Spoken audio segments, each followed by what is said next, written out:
Hello my beautiful family, कैसे हैं आप सब।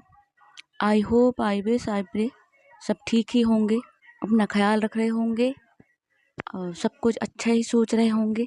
तो दोस्तों, आज मैं आपको बताऊंगी, जब हम आदि शक्ति के अलग अलग झांकियों का दर्शन कर रहे थे, उस समय मेरे मन में एक ही सवाल बार बार उठ रहा था। प्रजापति दक्ष ने जिस आदि शक्ति को घोर तपस्या कर पुत्री रूप में प्राप्त करने का वरदान मांगा था और शिव से उनका विवाह करने का संकल्प लिया था, कहा यह भी जाता है कि प्रजापति दक्ष परम शिव भक्त भी था।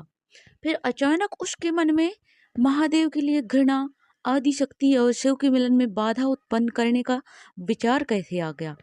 बार बार मेरे मन में ये सवाल आ रहा था। तो पहला कारण जो मैं आपको बताऊंगी वो तो सुना सुनाया है, जिसके अनुसार महादेव ने किसी कारणवश ब्रह्मा जी के 5 सिरों में से एक सिर को काट दिया था। चूंकि प्रजापति दक्ष ब्रह्मा जी के पुत्र थे, तो इसलिए उन्हें पिता का अपमान सहन नहीं हुआ और उन्हें महादेव से घृणा हो गई। उन्होंने महादेव को पूजे न जाने का श्राप भी दे दिया, जिसके फलस्वरूप महादेव को कुछ कालों तक पूजा से वंचित भी रहना पड़ा था। और दूसरा कारण मैंने श्रीमद् देवी भागवत में पढ़ा, जिसमें बताया गया है कि एक बार ऋषि दुर्वासा जम्बू नदी के तट पर विराजने वाली माँ भगवती के पास गए और उन्होंने उनके बीज मंत्र का जाप किया।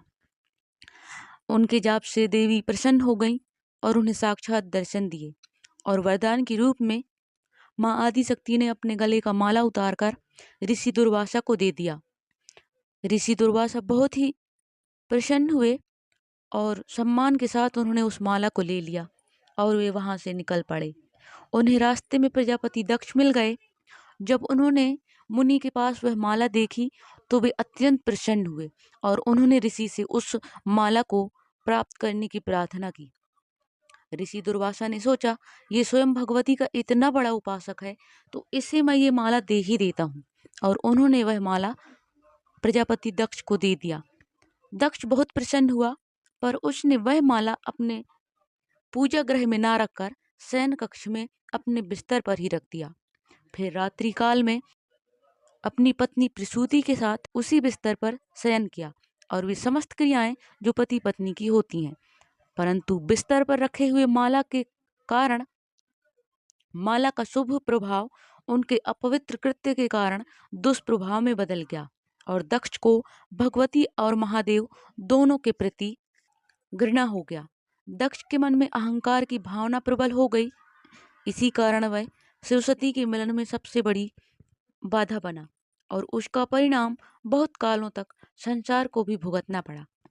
तो कैसी लगी आपको मेरी ये वीडियो? अगर वीडियो पसंद आई हो तो प्लीज़ लाइक, कमेंट और शेयर जरूर कीजिएगा और चैनल को सब्सक्राइब कर बेल आइकॉन को प्रेस कीजिएगा। जय माता दी।